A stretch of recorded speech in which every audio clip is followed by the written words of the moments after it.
जो अपने गांव में एक चुड़ैल आ गई है। ये देखो बच्चों, इस गांव में चुड़ैल आ गई है। बच्चों, स्कूल पे चुड़ैल आ गई है, ये देखो।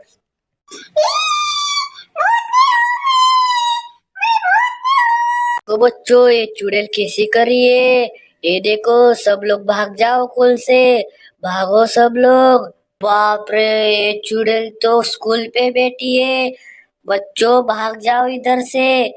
कोई रुकना नहीं चाहिए स्कूल में। ये देखो, चुड़ैल खा जाएगी नहीं तो। बच्चों, ट्रैक्टर पलटी कर दिया है चुड़ैल ने।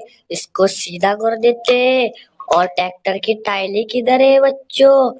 चुड़ैल तो लेके गई मेरे को लग रहा है। भाई मामा, इधर से भाग जाओ।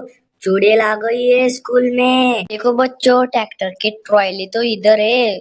इसमें वाघ सोया है। अरे वाघ भैया, उठ जाओ जल्दी। गांव में चुड़ैल आ गई है। भैया, तुमको मालूम है क्या, उधर रास्ते में गाड़ी पलटी हो गई है।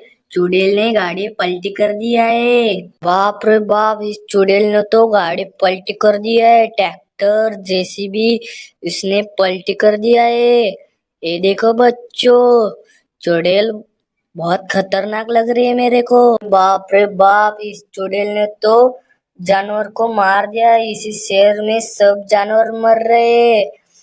चुड़ैल के वजह से सब जानवर को मार रही है चुड़ैल। ये देखो, गाय को, गेंडे को, हाथी को मार दिया चुड़ैल ने। अरे, इस चुड़ैल ने तो एक बच्चे को मार दिया। ये देखो बच्चों, स्कूल को बच्चे को मार दिया है। ये देखो।